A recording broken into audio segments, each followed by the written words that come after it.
So ఈ రైలు ప్రమాదానికి కారణాలని అన్వేషిస్తోంది railway శాఖ. ఇది మానవ తప్పిదమా లేకపోతే ఇంకేదైనా దుశ్చర్య కోణం ఏదైనా ఉందా? ప్రస్తుతం ఈ కోణాల్లో పోలీసుల ఎంక్వైరీ కొనసాగుతోంది. మై అసోసియేటెడ్ మహాత్మా మనకి ఫోన్ ద్వారా దీనిపై మరింత సమాచారం అందిస్తారు. మహాత్మా, ప్రమాదానికి గల కారణాలు ఏమైనా తెలుసాయా? ప్రస్తుతం కారణాలు తెలుసుకునే ప్రయత్నాల్లో రైల్వే అధికారులు ఉన్నారు. అసలు ఈ రైలు ఎందుకు పట్టాలు తప్పింది, అక్కడ ఒకవేళ ట్రాక్ లో లోపమా, ఇంకా ఇతరత్ర ఏదైనా అంటే ఒక కుట్ర కోణం కానీ ఇందులో దాగి ఉందా అన్న కోణంలో ప్రస్తుతం దర్యాప్తు జరుగుతోంది. ఏదైనా సరే విచారణ పూర్తయితేనే అసలు కారణం ఏంటనే తెలిసి వస్తుంది. అయితే రైల్వే అధికారుల మొదటి ఫోకస్ అంతా కూడా రెస్క్యూ అండ్ ఆ ప్రయాణికులను వారి గమ్యస్థానాలకు చేర్చడం మీద దృష్టి సారించారు. టాటానగర్ జంషెడ్పూర్ నుంచి రిలీఫ్ వ్యాన్స్ ఆల్రెడీ ఘటనా స్థలానికి చేరుకున్నాయి. మరోవైపు ఆ ట్రాక్ ను పునరుద్ధరించే పనులను కూడా వెంటనే ప్రారంభించారు.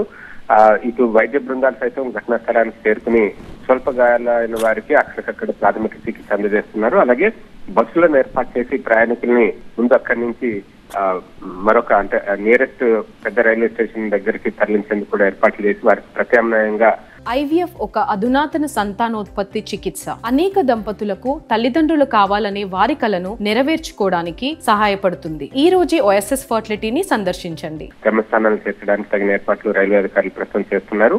ఎందుకంటే ఆ ట్రైన్ నిండా అనేక మంది ప్రయాణికులు ఉన్నారు.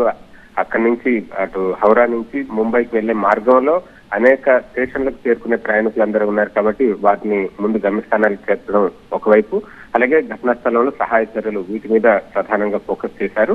అయితే వరుసగా జరుగుతున్న రైలు ప్రమాదాలు రైలు ప్రయాణికులందరినీ ఆందోళనకు గురి చేస్తున్నాయి. ఎప్పుడు ఎక్కడ ఏ ట్రైన్ యాక్సిడెంట్ గురవుతుందో తెలియని ఒక భయంకరమైన పరిస్థితి నెలకొందని చెప్పవచ్చు. ఎందుకంటే ఈ మధ్య కాలంలో అలా వరుస పెట్టి ప్రమాదాలు జరిగాయి. ఒడిశాలో జరిగిన ప్రమాదం కావచ్చు, కాంచన్జంగా ఎక్స్ప్రెస్ కావచ్చు, ఇలాగ వరుసగా ఈ ప్రమాదాలు చోటు చేసుకోవడం, దీని మీద రైల్వే శాఖ సైతం దృష్టి పెట్టిందని చెప్పవచ్చు.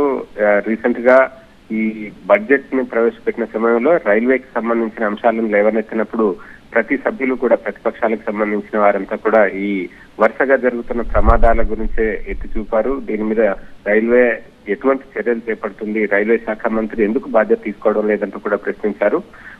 ఇప్పుడు ఈ ఇన్సిడెంట్ కి సంబంధించి కూడా విచారణకు ఆదేశించింది రైల్వే శాఖ. ఆ విచారణ పూర్తయితేనే అసలు కారణం ఏంటన్నది తెలిసి వచ్చే అవకాశం కనిపిస్తోంది. కానీ మొత్తంగా ఇప్పుడు 18 బోగీలు చెల్లా చెదురుగా పడిపోయాయి. వచ్చి వెళ్లే 2 మార్గాలు సైతం ఎఫెక్ట్ అయ్యాయి. దీంతో ఆ మార్గంలో రైళ్ల రాకపోకలు పూర్తిగా నిలిచిపోయాయని చెప్పవచ్చు. ట్రాక్ ని పునరుద్ధరించిన తర్వాతనే మళ్ళీ ఆ మార్గంలో రైళ్ల రాకపోకలు మొదలవుతాయి. Thank you Mahatma.